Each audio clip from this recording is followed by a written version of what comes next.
Hi, I'm Alex and I'm one of the dog trainers here at Royvon, and today I will talk to you about recall. I'm going to share with you some of my tips and some of my secrets of training a good, reliable recall.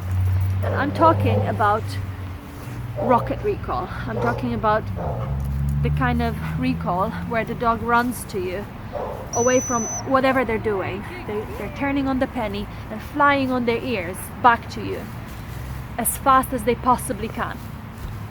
I'm talking about reliable recall, and you will probably agree with me that for every dog, this would be the number one most important skill to learn. Being able to come to you when called can, in the worst case, save your dog's life.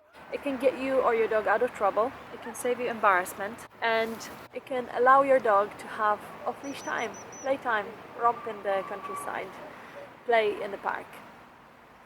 So it's really, really worth taking time and training this properly. Tip number one, you will need to find out what it is that your dog would sell their soul for. What is the number one thing that they would do absolutely anything for? This one thing you will use only for recall training. For Errol here, there are a number of things he really, really gets very excited about, and we're looking for that excitement. One of those things is liver pate, another one is cheese. Tip number two, you need to choose your new recall cue. If you have a puppy that you've just started training, then choose a recall cue. If you are retraining recall because your dog already doesn't come back when called, you're going to choose something new, and it's going to be either, dog's name and come, like Errol come. I recommend using a whistle, especially for dogs who are getting retrained, for a number of reasons. One is this sound will carry well and penetrate through background noise. The sound is neutral, so on a whistle you cannot possibly sound angry, no matter how much you try. Even if your dog just rolled in badger poo or a rotten frog, or has just jumped on someone with muddy paws and you're really embarrassed and you want to say, "Errol, come!" But actually you can't do it on a whistle.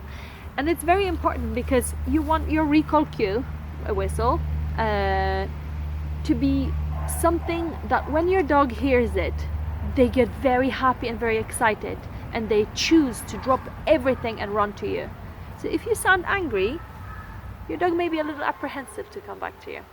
Okay, so that's another reason. Also, a whistle will sound the same no matter which family member blows this whistle, which makes it easier for the dog to learn.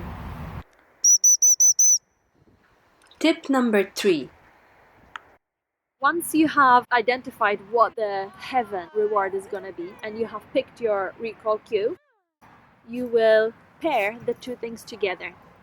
You will blow your whistle and then immediately give the dog the heaven thing. You're just going to basically do this. Okay, simple as that. The dog doesn't have to do anything. All he has to do is just take his reward, or it's not even a reward, it's just a beautiful, amazing thing that becomes paired with the sound of the cue.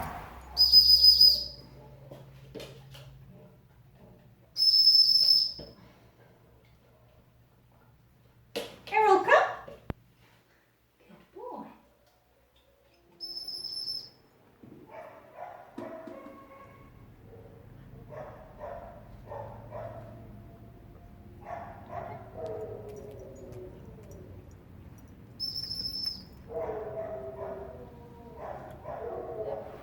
Tip number 4, very important. Take your time. It takes as long as it takes, and rushing it is only going to make it fall apart.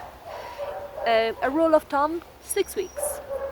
Some dogs can be trained quicker, some dogs will take longer, depending on how easily motivated your dog is, what you're calling them away from. Say, for example, if your dog has a very strong prey drive, calling them away from a cat, from chasing a cat, is quite an advanced level of recall, and it will take longer to get to that level. If your dog is not easily motivated for food or play, it will take longer to train your dog. Don't rush it. Do not use your recall cue until it's ready. Don't be tempted to test it. Tip number 5. You need to make coming back to you this amazing experience. You need to make coming back to you the best thing that the dog can do, the best choice that the dog can make. The best way to achieve this is by playing recall games, incorporating recall in the nice things that you do with your dog, building value into yourself as a person by playing lots of games with your dog.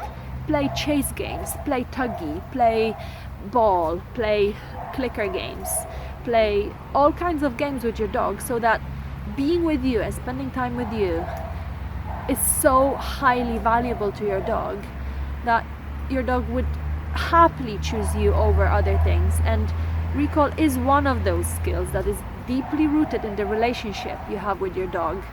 So if you have a really good relationship with your dog and your dog absolutely loves spending time with you, then training recall is just going to be a breeze. Yes, good boy, well done. We hope this video has been useful.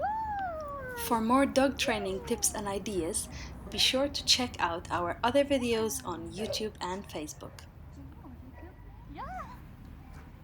And don't forget, spending quality time with your dog and having lots of fun together is just as important as training.